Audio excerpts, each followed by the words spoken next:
કેમ છો YouTube family? બધાય મજામાં? હું શિલ્પા ગુજરાતી રસોઈમાં હું તમારા બધાયનું સ્વાગત કરું છું। આજે હું બનાવવા જઈ રહી છું મસાલા ફ્રાય રીંગણ। તો મસાલા ફ્રાય રીંગણ એકદમ ટેસ્ટી અને ચટાકેદાર બનવાના છે। તો ચાલો તેમાં શું શું સામગ્રી જોઈશે તે તમને બધાયને બતાવી દઉં। મેં ફ્રાય રીંગણા માટે જો મેં 4 રીંગણા લીધા છે અને ઓછી સામગ્રીમાં બની જતી આ રેસીપી છે। આ ધાણા જીરું છે, પછી નિમક, મરચું, આ ચાટ મસાલો અને આ મરી પાવડર। તો ચાલો આપણે હવે રીંગણ બનાવવાની શરૂઆત કરી દઈએ। આપણે લાંબા મોટા રીંગણા બરફવાળા લેવાના। પછી તમે આમાં જાડું લાગે એમાં તમે એકમાંથી એવી રીતના બે પણ કરી શકો। એટલે એક રીંગણામાંથી ટોટલ આપણે 4 ભાગ કરવાના છે। આમ તો આપણા બાળકો રીંગણાનું શાક ને બહુ ઓછું ખાય છે, પણ એક વખત આ જરૂર ટ્રાય કરજો। ફ્રાય મસાલા રીંગણાને ચોક્કસ તમારા બાળકો ખાશે। આવી જ રીતે આપણે બધા રીંગણા કરી લઈએ।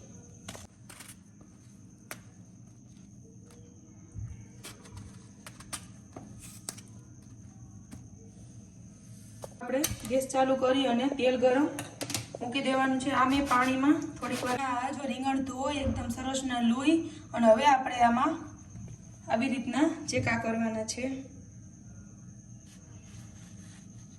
ઉપર જ કરવાના, વધારે આપણે ચાકુ નથી મારવાની, નહીંતર નીચે સુધી ચાકુ વહી જશે તો આપણું રીંગણ તૂટી જશે। આવી જ રીતના તમે કરવાના, હળવે હળવે ચાકુથી આવી રીતના આપણે ચીકા પાડી અને પેટર્ન કરવાની, જેથી આપણો અંદર મસાલો સરસ ભરાઈ જાય।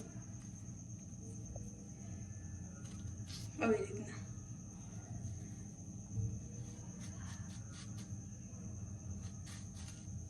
જો તમે જોઈ શકો આવી રીતે આપણે બધાયમાં ડિઝાઇન કરી નાખીએ। આપણે બધા રીંગણામાં આવી રીતના પેટર્ન કરી લીધી છે। હવે આપણે આમાં રીંગણા ફ્રાય કરવું,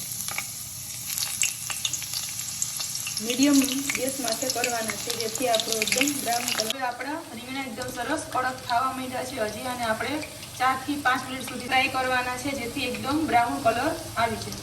તો આપણા હવે રીંગણા થઈ ગયા છે। હવે આપણે આને પ્લેટમાં કાઢીને આવી રીતના સરસ જો કલર બદલી ગયો છે અને એકદમ કડક થઈ ગયા છે।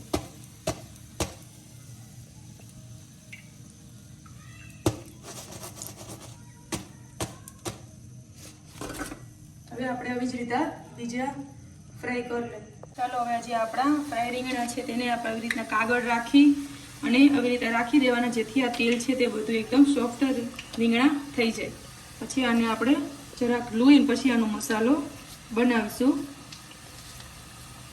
હવે આપણા રીંગણા ફ્રાય થઈ ગયા છે અને કાગળથી લૂઈ લીધા છે। હવે આપણે આને એક બાજુ રાખી અને આપણે હવે આમાં મસાલો કરશું। મસાલામાં આપણે 1 ચમચી જેટલો આપણે ચાટ મસાલો લેશું અને 1.5 ચમચી જેટલી ચટણી। ચાટ મસાલો લીધો છે એ પ્રમાણે આપણે સ્વાદ અનુસાર નિમક લેશું અને આપણે ધાણા જીરાનું પ્રમાણ છે તે વધારે લેવાનું છે। 2 ચમચી જેટલું ધાણા જીરું પાવડર અને અડધી ચમચી જેટલું મરી પાવડર, જે તમે જેવી રીતે તીખાશ ખાતા હોય એવી રીતે તમે ઉમેરી શકો। હવે આપણે આને કોરો જ એકદમ સરસ હલાવવાનો છે।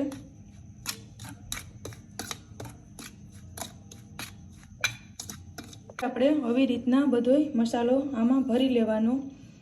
પછી તમે આમ આંગળીથી કરશો એટલે બધોય મસાલો જે આપણે અંદર આપણે જે પેટર્ન હતી એમાં અંદર ઉતરી જશે। પછી આવી જ રીતે આપણે બધાય રીંગણામાં મસાલો ભરી લેવાનો છે।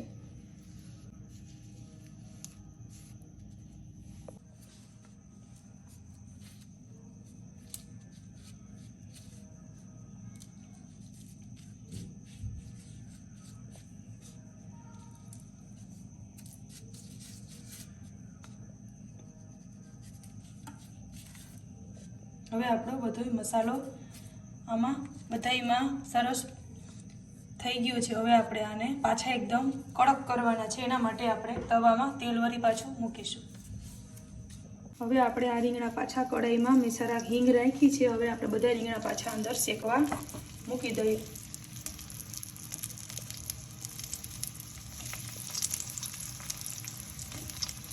આવી રીતે આપણે બધા રીંગણામાં ગોઠવી દેવાનું છે, જેથી આ મસાલો એકદમ સરસ અંદર ભળી જાય.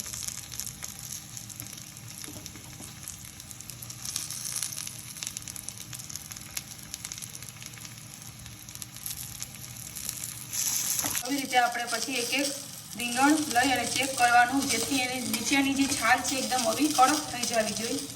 અને મસાલો પણ બધો ઉપર જો આછું આછું તેલ આવી ગયું છે, એકદમ સરસ લાલ કરવાનું, જેથી બાળકોને એકદમ ખાવાની મજા આવે. આવી રીતે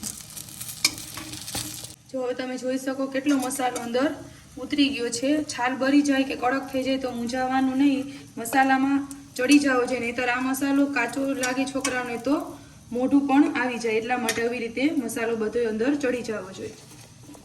તો મિત્રો આપણા મસાલા ફ્રાય રીંગણા તૈયાર છે. જે બાળકોને ચોક્કસ ખવડાવજો બનાવીને. જે લોકોને આ રીંગણ પસંદ આવે તે કોમેન્ટ બોક્સમાં જરૂરથી કહેજો. બીજી રેસીપી સાથે મળશું, ત્યાં સુધી આવજો.